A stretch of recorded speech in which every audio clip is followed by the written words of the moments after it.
ലോകത്തെ ഫുട്ബോൾ ആരാധകരെ ഒന്നിപ്പിച്ചുകൊണ്ട് ഇതാ ഫിഫ വേൾഡ് കപ്പ് ആരംഭിച്ചിരിക്കുന്നു. കഴിഞ്ഞ ദിവസമാണ് ഖത്തറിലെ സ്റ്റേഡിയത്തിൽ വെച്ച് ഫിഫ മത്സരങ്ങൾക്ക് കിക്ക് ഓഫ് തുടങ്ങിയത്. ലോകം ഫുട്ബോൾ ലഹരിയിലായിരിക്കുന്നു. ഒരു പന്തിന് പിന്നാലെ ലോകമെമ്പാടുമുള്ള മനുഷ്യർ പായുകയാണ്. കാത്തിരിപ്പിന് വിരാമമിട്ടുകൊണ്ട് ഏറ്റുമുട്ടൽ അങ്ങനെ ആരംഭിച്ചു കഴിഞ്ഞു.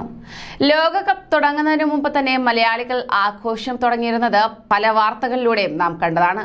അങ്ങനെ ഇഷ്ട ടീമുകളുടെ ഫ്ലക്സ് വെച്ചും താരങ്ങളുടെ കൂറ്റൻ കട്ടൗട്ട് വെച്ചും മലയാളികൾ കേരളം അലങ്കരിക്കുകയായിരുന്നു. അങ്ങനെ മലയാളികൾ ഫുട്ബോൾ ആഘോഷമാക്കി. മലയാളികളുടെ ഈ ആവേശം ലോകം മുഴുവൻ കണ്ടതുമാണ്. ഇപ്പോഴിതാ മലയാളികൾക്ക് ഏറ്റവും പുതിയ ഒരു സന്തോഷ വാർത്തയാണ് എത്തിയിരിക്കുന്നത്. അത് എന്താണെന്ന് അറിയണം. ഖത്തർ ലോകകപ്പ് വേദിയിൽ മലയാളവും ദൃശ്യമായിരിക്കുന്നു. അൽബൈത്ത് സ്റ്റേഡിയത്തിന്റെ കവാടത്തിലാണ് നന്ദി എന്ന വാക്ക് എഴുതിയിരിക്കുന്നത്. മാധ്യമപ്രവർത്തകൻ കമാൽ വരദൂറാണ് ഇക്കാര്യം ഫോട്ടോ സഹിതം ഫേസ്ബുക്ക് പോസ്റ്റിൽ പങ്കുവച്ചുകൊണ്ട് രംഗത്തെത്തിയത്. നമുക്ക് അഭിമാനിക്കാൻ മറ്റെന്ത് വേണം? നോക്കുക, അൽബൈത്ത് സ്റ്റേഡിയത്തിന്റെ കവാടത്തിലെ ആ രണ്ടക്ഷരം നന്ദി. ലോകത്തെ അസംഖ്യം ഭാഷകളിലെ താങ്ക്സ് എന്ന പദത്തിനൊപ്പമാണ് നമ്മുടെ നന്ദി. തൊട്ടരികിൽ ബ്രസീലുകാരുടെ നന്ദി പദമായ ഒബ്രിഗാദോയുമുണ്ട്. ഒരു ലോകകപ്പ് വേദിയിൽ നമ്മുടെ മലയാളം, നമ്മുടെ നന്ദി. ഷെയ്ഖ് തമീം, മലയാള നാടിന് വേണ്ടി 1000 നന്ദി എന്നാണ് കമാൽ വരദൂർ എഴുതിയത്.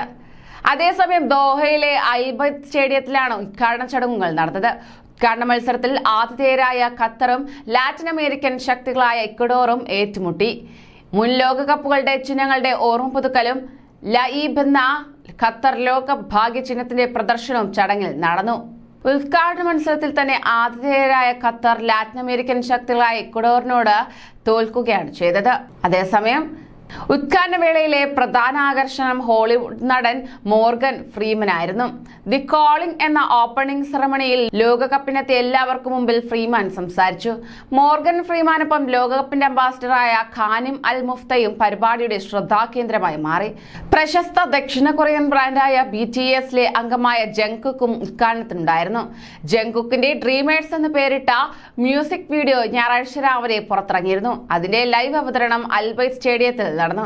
കനേഡിയൻ ഗായിക നോറ ഫത്തേ, ലെബനീസ് ഗായിക മിറിയം ഫറേസ് തുടങ്ങിയവരും 60,000-ത്തിലധികം വരുന്ന കാണികൾക്ക് മുന്നിൽ സംഗീതത്തിന്റെ അത്ഭുതം തീർത്തു. അതേസമയം ഉദ്ഘാടന മത്സരത്തിൽ എതിരില്ലാത്ത 2 ഗോളുകൾക്ക് ജയിച്ച ഇക്വഡോർ നായകൻ എനർ വലൻസിയയുടെ മികച്ച പ്രകടനം തുണയായി മാറുകയായിരുന്നു. 16-31 മിനിറ്റുകളിലായി ക്യാപ്റ്റൻ എനർ വലൻസിയ ഇക്വഡോറിനായി എടുത്ത ഗോളാണ് വിജയത്തിലേക്ക് എത്തിച്ചത്. അങ്ങനെ ലോകം നാളിതുവരെയും കാത്തിരുന്ന ഫിഫ വേൾഡ് കപ്പ് ആരംഭിച്ചു കഴിഞ്ഞു. ഇനി മത്സരത്തിന്റെ നാളുകൾ. ലോകത്തിന്റെ ഓരോ കണ്ണും ഗൾഫിലേക്കാണ് തിരിഞ്ഞിരിക്കുന്നത്. ഖത്തർ ഇനി ശ്രദ്ധാകേന്ദ്രമാകും. കൂടുതൽ പ്രവാസി വാർത്തകൾക്കായി ഈ ചാനൽ സബ്സ്ക്രൈബ് ചെയ്യൂ. ലോകത്തെ ഫുട്ബോൾ ആരാധകരെ ഒന്നിപ്പിച്ചുകൊണ്ട്